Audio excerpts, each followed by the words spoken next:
Welcome to the Basis Project Target Individuals Witnesses series. Rainette Jones, you are in New York, Yes, I am. and tell us. And I am in Devizes in Wiltshire on a rainy day, and you are in the United States, Yes, and I it's am. 10 o'clock in the morning for you, and it's 3 o'clock in the afternoon for me. Got it. So how are you, and who are you for a start? Well, I am fine, and my name is Rainette Jones, and unfortunately, I woke up to realize that I'm in this massive global spy implantation covert operation, of which I'm still trying to figure out how I was enlisted. Now, how on earth? Explain. I mean, before finding out how that actually happened, I mean, who are you? I mean, you're just a sweet little innocent girl, minding your own business, living life, and then suddenly you're in the program. And now I'm deliberately introducing a little bit of levity here because this is really drop dead serious stuff. Yeah. So, are you educated? What you seem like a very bright girl, bright young woman. What's the situation? I would say more, I wouldn't say, well, I'll give you a bit of my background. I will say that I came to the United States when I was 14, and I had a relatively, between 14 and prior to going into college, my high school years were relatively normal. So I had no indicators externally um, that would pique my interest to let me know certain things were wrong. There were some hints in high school that things were a little bit off, but it wasn't until sorry, my first stint at college was Buffalo University, okay, which is upstate New York. That's right on And the then I border got with Canada. accepted. Sorry? It's right on the border with Canada. Yes, it's actually University at Buffalo, not BU, but UB. I got accepted there to study science. Um, to be honest with you, I I wasn't that enthused. I was very discouraged with it's a very good school, but I was just discouraged for my own personal understanding of how things worked. I Now, left. okay, there's a lot of reasons here, and I'm going to you are African, right? I'm Caribbean. Caribbean, right? Yeah. It's more correctly pronounced Caribbean. Lord Yeah, knows why the Caribbean. Americans say Caribbean. The reason for that is Nina has asked Mm. what your ethnic tribal roots are, but she was very interested in that. Nina, that's Nina Valentine. She's a basis witness. Mm. Because it from her racial background it's very important from her strategic uh, point of view in terms of why she's in the program. So this is really a question from Nina Valentine. Are you able to say what your African roots are? Okay, I think that is a very, very pertinent question to ask the community because I started a journey last year into discovering the roots and the extent of my background. I will say this, but without genetic testing being done, I cannot say with certainty. I can say what I know to be true at this point in time, but without genetic testing. On my mother's side of the family, they are descendants of the Caribs. The Caribs are the people who came up from the Amazon and went into the Caribbean, and they occupied the whole of the Caribbean. This is where we get the term Caribbean. It was named after this Carib tribe that came out of the Amazon and went up into the Caribbean and populated the Caribbean. In Spanish, they're called Tainos. In They call Tainos, they call Warao. Um, there are also Arawaks, but I'm a descendant of the Caribs. Now, the Carib people, what is historically known about them, what is historically stated, I should say, about them, was that they were a warlike tribe. Okay, now we don't know if it is relatively true because the existing Caribs today do not, in their practice, they said they were warlike and cannibals, but the Caribs that exist today do not express any of those behaviors. Okay, so that's my Well, I mother's think I side, think and from a point of view of war is usually something. A tribe is warlike, or a group of people are warlike because maybe their survival is threatened, and there's a reason for that. There's always a reason why people turn to arms. So maybe there's something there that you know. Okay, just while I've interrupted, the important thing about Ireland is Ireland has got the Irish and the population of the British Isles have got more connection with Egypt than the current Egyptians have by blood group. So this the re-civilization of Europe after the Great Catastrophe, or mhm. what was called the grasslands, which then became Europe, occurred from Egypt, survivors from Egypt and survivors from what now is known as the British Isles, because at that time it was all one sort of landmass. So there's a very strong connection with the ancient past of re-civilization here in terms of my blood group. In other words, I'm actually the Irish or the Irish are actually African because Ireland was called Scota or Scotia, which was the daughter of one of the Egyptian pharaohs. So just putting that into perspective, there's lots of things here which we need to understand. Okay, continue. This is, I'm very happy to have this conversation. Sorry, there's a little bit of feedback between yourself and myself, Yeah, so okay, I'm you not getting a sure. little bit of a A okay. lag. There's a slight lag. Yeah. Is that okay? Yeah, that's better. Okay, so I'm very happy you said that because I try to express to melanated people that Africans are not just dark colored melanated people. Africans also come white, and it is very difficult for them to understand that. Very difficult. And Africans can also come with straight hair and blue eyes and be genetically African.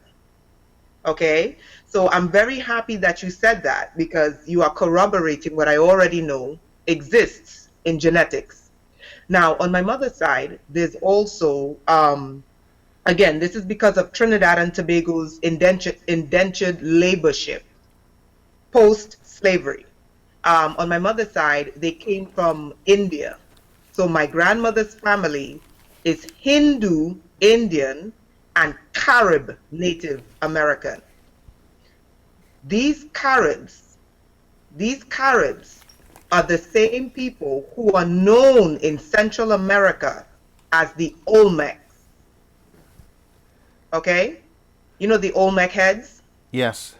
Okay, this is the same group of people. Now, the Olmec that were part of Central America's building civilization and the Caribs of the Caribbean are the same group of people. They look the same, they have the same phenotype, the same genetic features, etc., etc. So that's my mother's side. On my father's side, it's two lines. We know so far Hausa from Nigeria, which is northern Nigeria, the Hausa, and the Caucasian European side, I know because of his last name, and he gave me some clues as to his British, well, it's British, Irish, and Scottish, this last name, and perhaps I think Welsh. Thompson. Now, he gave me some clues as to what kind of Thompson, and my preliminary research indicated that based on what he knew from his ancestors and what the historical records show, his his relative descendant from Europe is the father of the transatlantic African slave trade from Britain, from through Britain to the Americas. And that is his European descendant. His African descendant came from the Hausa, which is northern Nigeria. These were builders, tradesmen, architects, engineers, etc., etc., etc., and merchants, traveling merchants. And we know that they traveled all the way to Egypt. and through what we know today as the Middle East along the Silk Road. So So where that's my that's a spiritual background. fantastic lineage, and it's also very important for people to understand that Africa has a huge amount of architecture and things, mostly hidden, and a lot of it's only available now because of Google Earth. A lot of people are finding things. But something which John Irwin, who's another basis interviewee, who discovered some ancient data banks in, his mission as a British commando in the 16, was that they were trained by a very elite force. But the important thing is that we are all the races on the earth are extraterrestrial. We've been brought here. And the many different tribes have come here at different times. Mm-hmm. And the Africans were one of the last arrivals. Mm. So we have a very complicated past, and it's an extraterrestrial past, and it Mm. involves a whole pile of other things. But that's just putting things in a historical context. But let's focus on your path, your story, and how you got to where you're sitting here today, and those X-rays and MRI scans, which we'll get onto later. Mm-hmm. Mm-hmm. So So where would you like me to start? well, essentially, what is your talent base? I mean, okay, you are working for the United Nations, is that correct? Yes, I did. That was Yeah. I worked for the UN, and I think it was somewhat strategic that they permitted me to work at the UN. And it was a third level, but it was on an administrative level.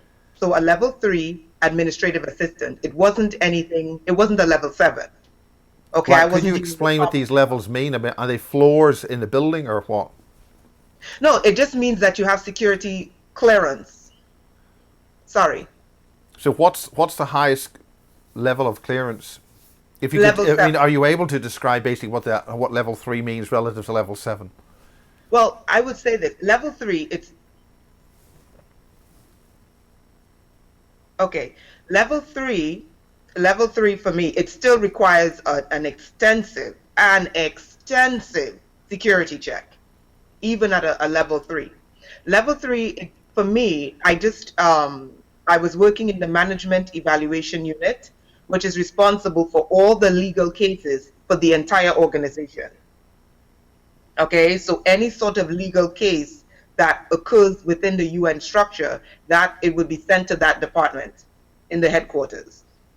Okay, so that's where I worked, So in other words, right? that's the big fancy building that everybody would see in the TV and things. Yeah, that building at the time was still under construction. I was in the library. Wow. Yeah, because the building was still they're renovating it. They were renovating it at the time I worked there. So what sort of Okay, period of time are we talking about? this was 2011 to 2012, Right. right? So And it was a short term. so you Sorry. arrived in America, and what started happening? It, Can it, you repeat? you Can you arrived in repeat that? America. Maybe bring this a bit closer. If you so how did? By the way, don't worry if I start fiddling about with something. Just keep speaking, right? Okay. Maybe I might Hmm. get up and adjust a camera or check something or check headphones. So just ignore all that. We have a communication center here, and I want to make sure that you end up on the recording just right. So I might listen to things periodically. So don't get distracted. Okay. Um, you were essentially, um, what was your youth? What was your family background to bring you to this situation where something started to happen? In other words, why you?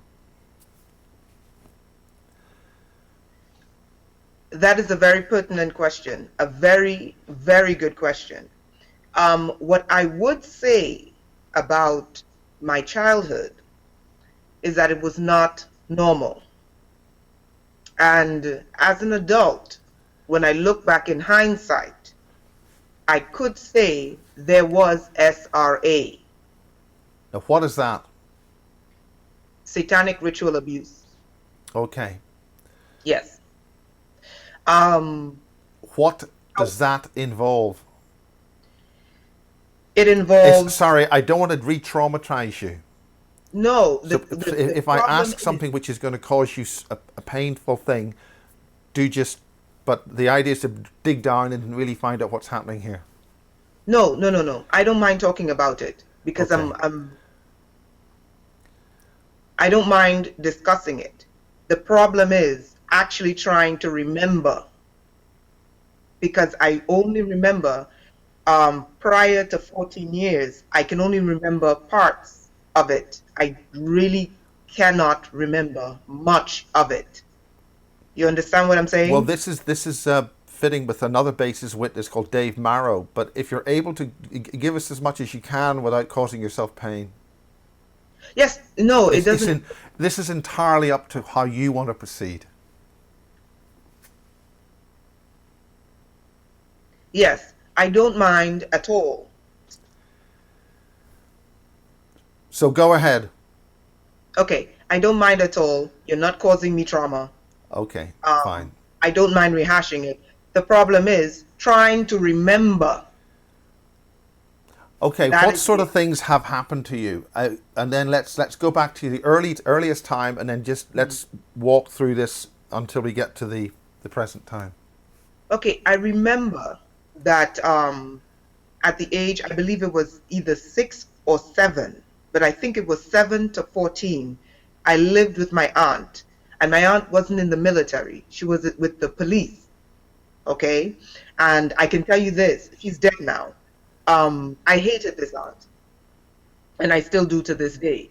Um, the things that I do remember was molestation, um, constantly being locked inside of a home, being accused of things that were never true, always being made to feel um, Oh God, Jesus God, shut up. crying. Yeah, Mhm.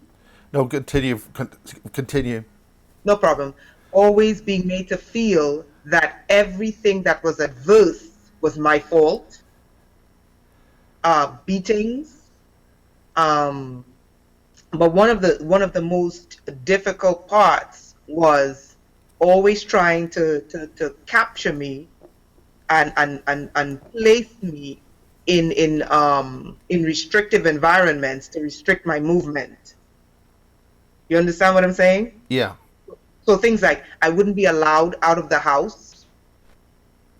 I Now, wouldn't be allowed. in terms of how the rest of your community treated, I mean, do you have is there, does your culture mean that the women or the females are not allowed to have certain things and males or anything like that? Or, in other words, was it anything in way out of step with the rest of your peers?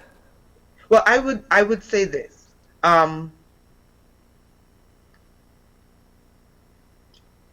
Okay, I would say this. When I was growing up, a lot of my in Trinidad, this is prior to the United States. When I was growing up, a lot of my female peers were sexually abused, and this is before 14 years old. Okay, so this was something that was endemic at the time. What was also endemic at the time was a culture of blame, where they would blame the young girl. Okay, and this is a practice that is tolerated all over the world. Yes, yeah. Okay, so With this is often not very brutal results. even here in America, in this advanced country, it's the same mentality. It's always the young girl's fault. Okay, so it's not to say that this is an African cultural thing, or this is a Middle Eastern cultural thing, or this is an Asian cultural thing. It's everywhere. Yeah. At the same time, at the same time, it in the Caribbean, in Trinidad, women have equal rights. There is no it's there is no argument about that. Actually, women have more rights there than they do here. Women get paid very well there, higher there than they do here in the US. Um, so I would say that. I would say, and it was also a culture of fear. Don't do this because this can happen. Very paranoid culture. Don't do that because that can happen. very superstitious kind of culture, okay? And a very esoteric kind of culture with the superstitions behind it. So raising a young girl in this manner, all these things came into play. And I am the first girl in my generation. Now, what does that mean? The first girl, you're the head. You're the head daughter, or does this have certain responsibilities? No, spiritually it does. I'm the first girl because in my family that I know of, on all sides, it's usually boy, boy, boy, boy, boy, boy, boy, boy, boy, boy, boy, boy, one girl. Boy, boy, boy, boy, boy, boy, boy, boy, boy, girl. Now, And is it that, to be honest, because were girls discouraged? Were they no, aborted or what? no. It's just a genetic trait. I don't know what happened historically to bring this about. This is why I Well, said I had a cousin, and he had nothing but daughters, and that's I think he had about six daughters, and for a husband, for a man, that's six daughters he's got to marry off. That's a heck. It can be a bit of a strain, but it's not unusual that you have that kind of thing. But yeah. it's relatively normal to be relatively abnormal like that. I mean, do you think there's anything different that way? Uh, Again, I haven't done any genetic testing, and I haven't really delved into the historic background. So I cannot theorize at this particular point in time because I haven't done in-depth research. But are there any characteristics about you which would indicate that you aren't actually part of the family, that maybe Yes, you're a off, lot, a you've lot. been fathered by some other means? Uh, there are there's clues, but again, if I don't have the genetics to prove it, I try to refrain Okay. from making a definitive statement on it. In other words, So it's nothing we can discuss with any certainty, so it's better just to leave it. yeah, so I don't want to put anything out there definitively without the genetic proof to back it up. Okay. But there's several indications that tell me something is wrong. Can you say what those indications are? Phenotype, behaviors, um, they can be as minuscule as like and dislike, and it can go to the point where physically there's no resemblance. It can be as in terms of behavior, and it can be in terms of genetics. There's no resemblance, none. So your brothers would be quite different. Yeah, they're all light, and they all look like the picture of my grandfather who looks like an Olmec. That's the Carib. The Carib, their genes are very strong, and they all have the same exact feature. Whereas myself, even I mean, down to the smallest of them, they all bear the same genetic markers. I, on the other hand, I don't. Not physiologically, not physically. But again, I don't have the genetics to prove it, so I don't want to make a definitive statement. I only want to speak about things that I can prove because I Yes. understand in this community there's a lot of skepticism. There's a lot of Yeah. people who go around whose job it is to sit all day on a computer and just discredit everything. So I don't Yes. want to put anything definitively that I cannot back up with scientific proof. But were there any attributes? Did this was this ever mentioned in the family? Were there any suspicions or anybody say anything? No, actually, they're very secretive. No, but on my part, I remember being 9 years old and telling my grandmother, I don't belong here. What was her reaction to that? She just ignored me. I remember telling her, I remember writing it on a piece of paper and hiding it under my like pillow and saying, this is not my family. But again, at 9 years old. But again, I don't have definitive proof, and I don't want to make a definitive statement about that as yet. Well, what do you feel I you are don't. then? What do I feel that there is something wrong. I feel it could have occurred, um, because from what I know, excuse me, from what I know about my birth, I wasn't born in a hospital. I was born on a hill in the street. Okay. Okay. Um, and then I was taken to the hospital. So I could have been switched. You see what I'm saying? Yeah. And in these kinds of situations, these things are not unlikely. They're not things that, in this community, these are not things that's highly unlikely. It's very possible in these kinds of situations. I was just reading about Canada and the indigenous community and the same things occurring where children would end up in the hospital and then they would disappear. Mothers giving birth to, in the indigenous community in Canada, mothers would give birth to children and children will swapped or they disappeared altogether. So these things are not unlikely, but again, until I have proof, I cannot make a definitive statement. Okay. Moving on. Hmm. How did your early childhood, your early teenage years progress, and focusing on any anomalies or odd issues? Right. I remember I had in my when I came to the United States, it was relatively I had a fantastic um a fantastic life as a teenager. I was in sports, I was in school, I was doing well in school, but I do remember two peculiar things. I also ran track and field. And I remember it was the 55 meters, and we were competing for the state championship. And right before I got to the finish line, I tore a ligament in my left hip, and I fell right before crossing the finish line. And this stuck with me for a long time.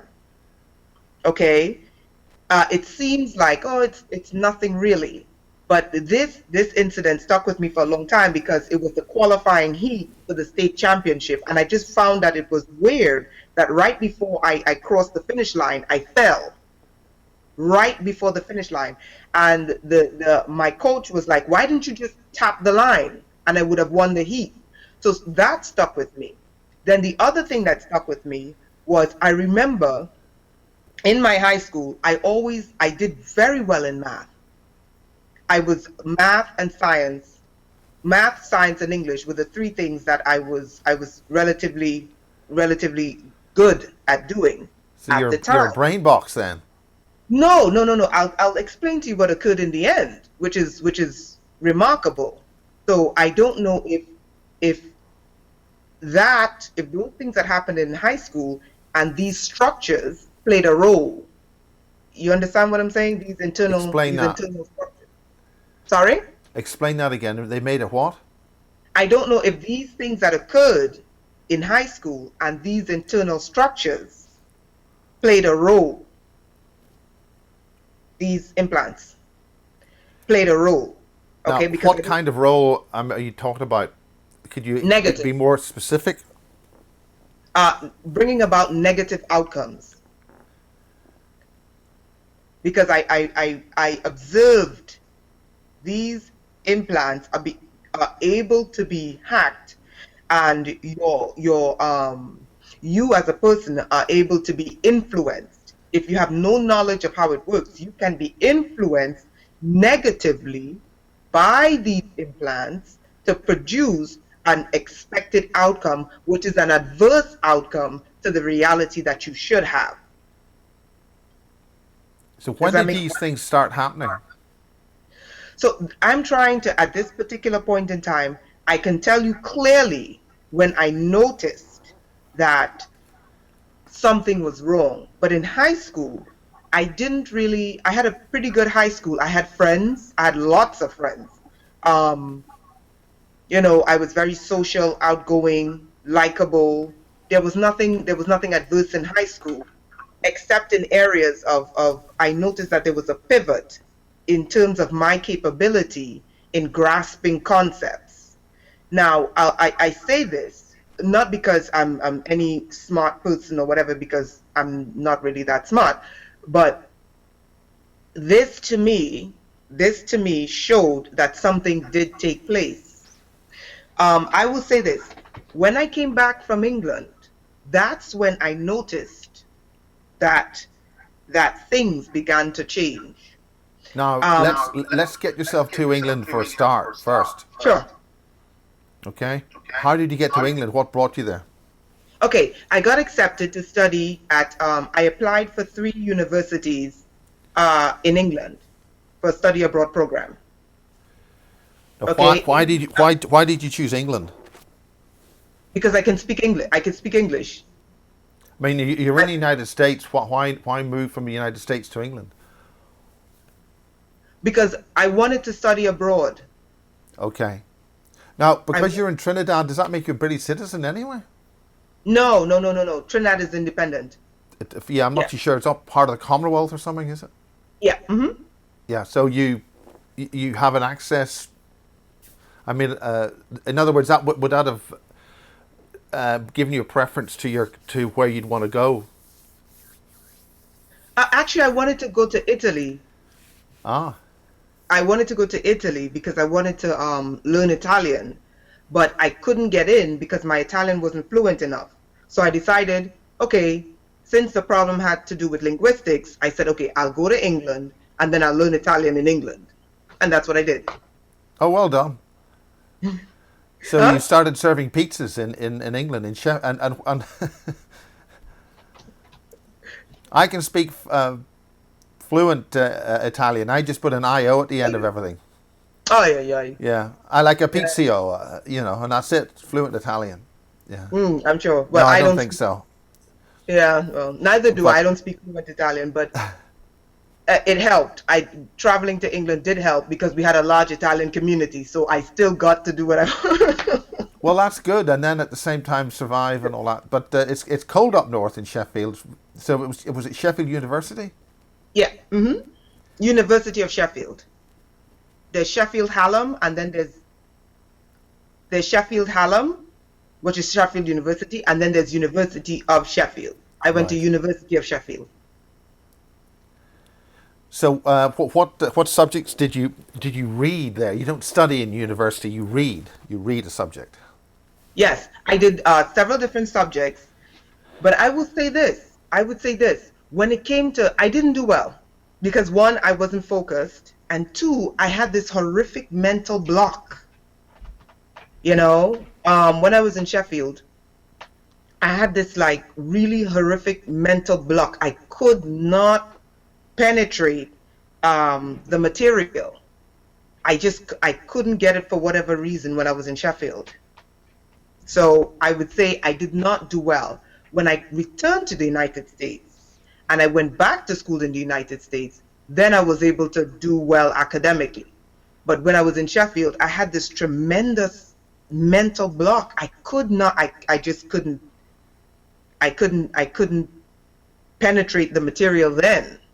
But again, knowing what I know today, in hindsight, this was 1999 to 2000. Knowing what I know today, I understand what occurred in Sheffield.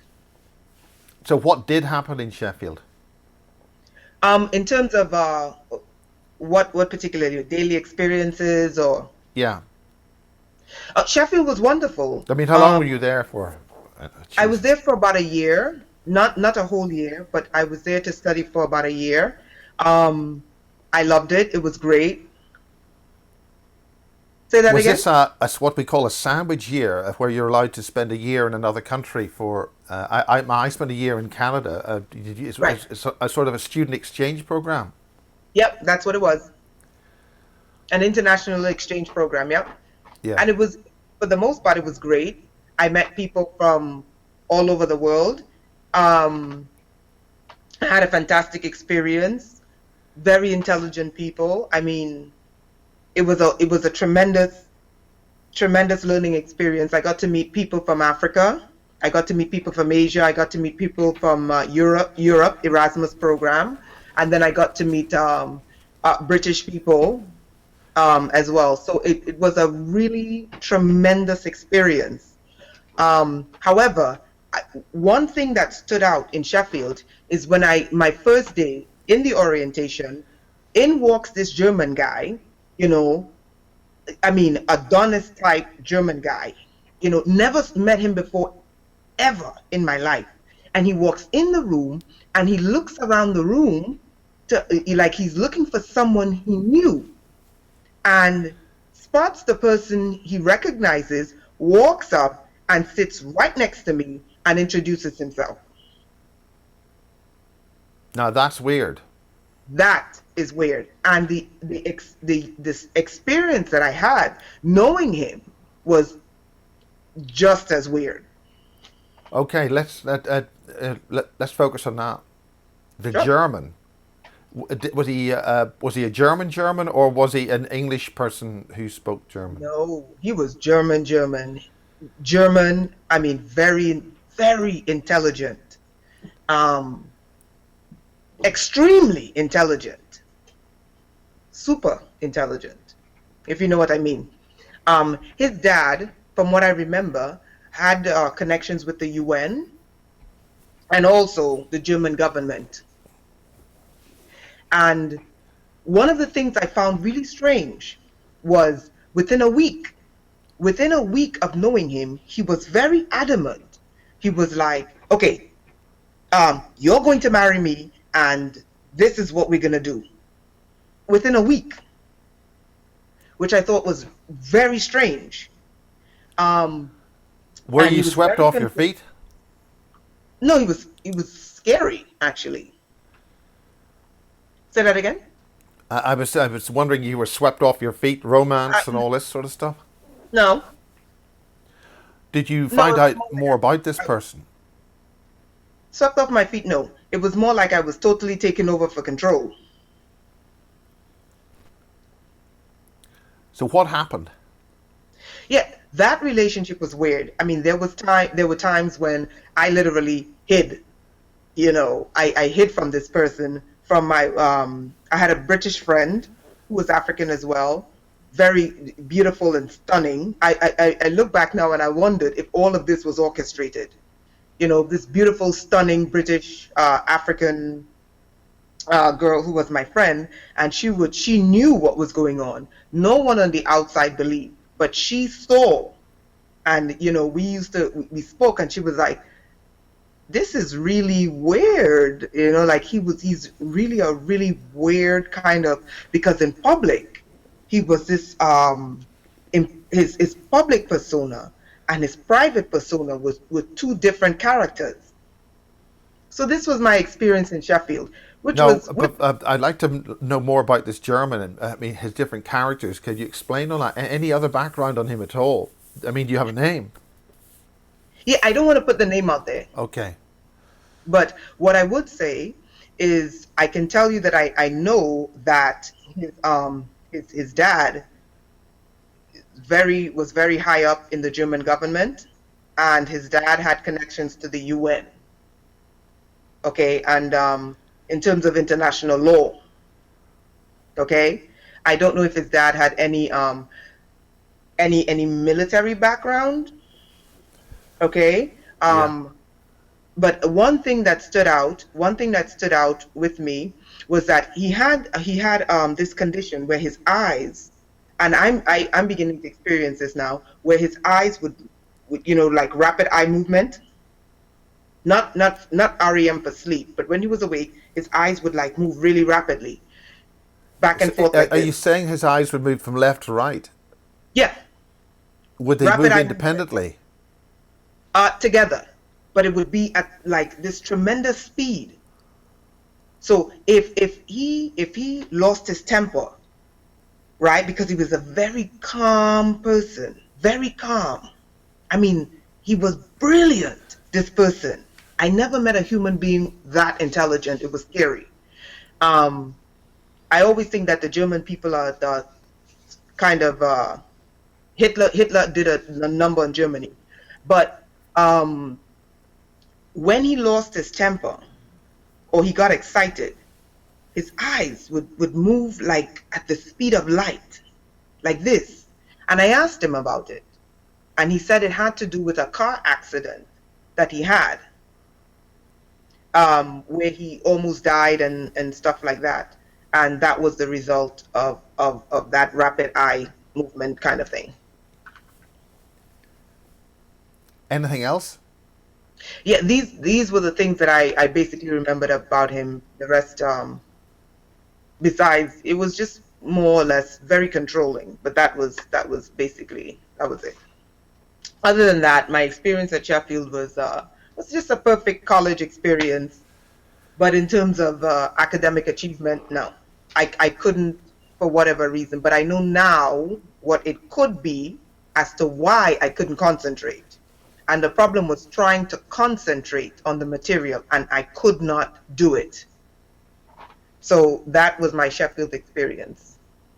Was this actually a year out that counted? That counted in Hmm. your education in America? Yeah. Hmm. So did this set you back? It did. It did. It did. It wasn't because I couldn't grasp the material. I literally could not concentrate on the material. Do you understand what I'm saying? Yeah. Like, for example, you look at you read something and you're able to understand what you're reading. Okay? I Yeah. can look at it, I'd be able to read it, but in my mind, it would be totally jumbled. So it just didn't click. It was beyond it didn't click. I think it had part to do with this, what they call electronic harassment. Yeah. You know about electronic harassment? Yes. Well, Yeah, before that's we what I get think onto it had. that, let's focus on what you're doing, and then you. Is there anything else that you need to tell us about Sheffield, and anything else you saw, the slightest small little thing? You No, taken Sheffield, other anywhere or than anything that, like that? Sheffield was pretty normal. Yeah, no, Sheffield was pretty normal. I was surrounded by people that, at least I hope, I was surrounded by people that, they were very kind. I was always around people of different backgrounds, French, German, Dutch, Middle Eastern, British, and we had a fantastic time. So there was nothing extraordinary except for those two instances. And that was my Sheffield experience. Now, when I returned to the US, that's when things began to really change. Was this? Why do you think that happened? And what happened? What happened and why?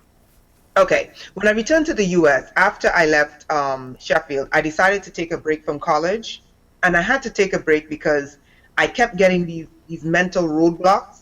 Because I went to school when I went to Sheffield, when I went to university at Buffalo, I wanted to study molecular biology and I wanted to study diseases. Okay, that is what I wanted to do. But I kept encountering literally these mental roadblocks and things that I didn't experience in my early stages of high school, I started experiencing in college. So I decided to take a break when I came back, and I was What do you advised mean when by I came that? back. Sorry. What do you mean by things which exactly what do you mean by that statement? Well, I tried to explain to you.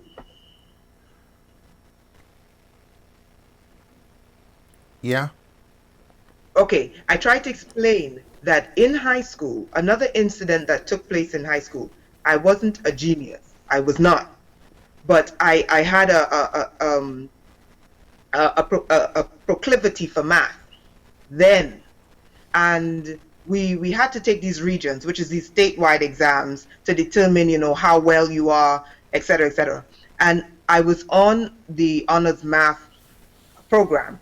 My teacher spoke to the principal of my high school. Now, this is at the time, it was a predominantly Black and Hispanic school in the middle of Midtown Manhattan, and it was one of the only ones at the time. And the community hated that school. Okay, um, and Why? they didn't want it there. But I was a kid and I didn't understand the politics around that school. And in my math class, my math teacher spoke to the principal about about me in this in the math class, and she told the principal, she said we need to support her because she will ace the math regions. Okay, so at the time I was touted to get the highest score on the math regions because of the exams and stuff like that. Um, all I did, I remember doing the exam, and I did the entire exam, and I submitted the exam because then I had the proclivity. When the results came back, my teacher called me and she said, what happened? And I said to her, what happened? She said, you submitted the entire exam, and it was staggered in a way where you're supposed to, and I'm relaying these details because they matter.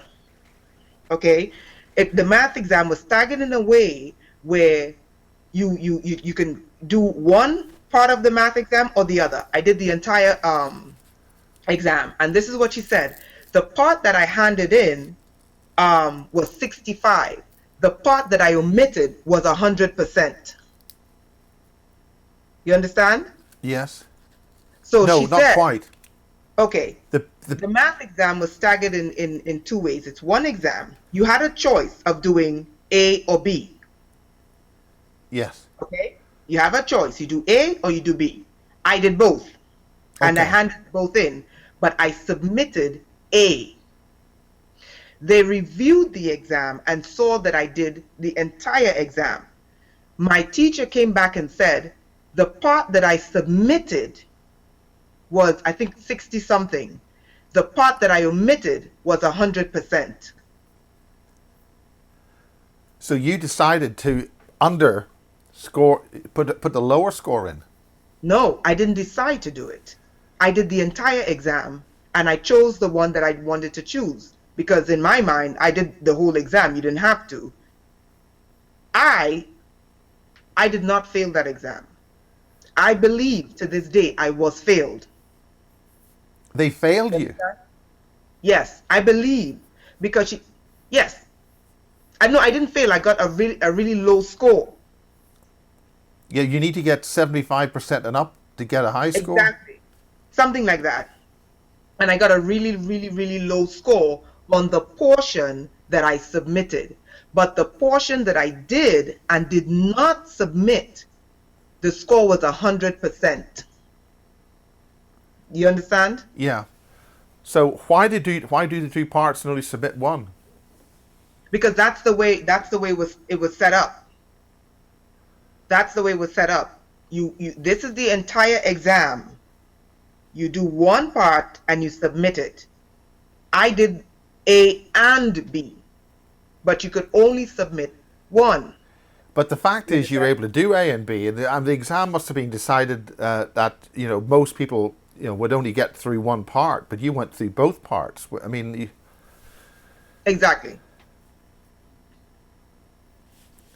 so were you correct in the part that you submitted, but they simply marked you down?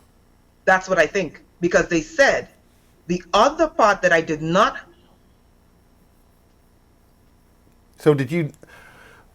When you didn't submit the other part, you still have to hand that in. You have to I hand had, both parts in. okay, no, it's one exam, right? But you had a choice to do A or B, Yeah. right? I did the whole thing because it was easy. And I gave them the whole thing, but she said, you have to choose which one you want us to correct. So I chose Okay. A. Yeah. When they corrected A, they said my score was this. She looked and assessed B and said B was 100%. And she said to me, why did you choose A? You should have chosen B, Yeah. which Well, I why did you thought choose A? because she said I had to submit one or the other. So I just chose one and I submitted it. But what I Right. found strange, what I found peculiar, was that the one that I chose was supposedly the lower grade, and the one that I omitted aced the entire exam. So I lost the regions for that. So you're being. What exactly are you saying? You're saying that you're being pushed some way, some guiding hand is pulling you back. I want to choose my speech wisely. I will say this, and I can corroborate this. The school that I attended, okay, was a mostly Black and Hispanic school for law. Okay, it wasn't a school for science. I, I was young at the time, but there was a lot of politics around that school. Okay, because it was in Midtown Manhattan, next to the acclaimed LaGuardia, okay, which is a school for the arts, a renowned worldwide school for the Yeah. arts. And the community at that time did not want that school there. And my principal and the mayor at that time were at loggerheads, okay, regarding that school being there, okay. So in hindsight, there was a lot of politics, okay, political machinations or machinations. How do the British say it? Yeah, Machinations, same thing. right? There was a lot of puppeteering in the background about that school, okay? And that's what I want to say. I think there was a lot of political intrigue in terms of the students' test scores and the standards of that school, because at the time they did not want that school there. And our teachers told us on many occasions when we left the school, always be nice, don't yell, don't scream, don't fight, because they hinted to us the school was not welcomed in that community. So I think part of my math scores played into that um, the political intrigue that was going on at the time. In other words, they didn't want a genius mathematician A at black the one, school. a black one in Oh, that right. neighborhood. Yeah, a They didn't black want a one black in that student, neighborhood. a black Huh? woman student. Yeah, Okay. yeah, because it was a school, it was a black, sorry? Say it as you are. We're in the last 5 minutes of the first part, Mhm. so we can, if we want to round off on that subject. I mean, was it straightforward racial discrimination and sexual discrimination? Yes, of course. This was the 90s. And New York in the 90s was a hotbed for racial discrimination, racial profiling, racial discrimination. I mean, it was just rampant in New York on all levels in the 90s with racial profiling and discrimination, yes. And in the schools as well. Because one of the things that occurred in that school is that my principal and the teachers, along with the psychologists, were at odds with the city because the city wanted to put, there were no criminals in the school. There was no criminal activities. There was no violence.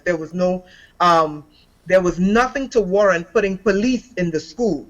And the city made a move where it wanted to put police inside of the schools, and that school was targeted to put police inside of the schools,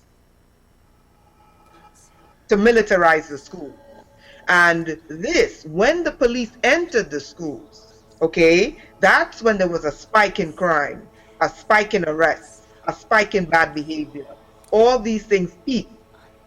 Now that high school is no longer a black school, a black and Hispanic school for law. It's now an arts school, which is commensurate with LaGuardia next door. Yeah. Yeah, So when did that happen? that was 1994 to 1997. Well, I think we'll just take a short break, Mm-hmm. cup of tea, cup of coffee, and we'll start with your life after that and Sure. why these sort of strange things are happening. It's really wonderful to see you. It's what tremendous to have, a genius mathematician No, woman no, no, with. no. I wasn't a genius. No, You I weren't a wasn't a genius. genius. You're just good at doing the mathematics. I was, but something. That's what I tried to tell you. Something occurred, and now I literally have a mental block when it comes to math and science. Ah. Yeah.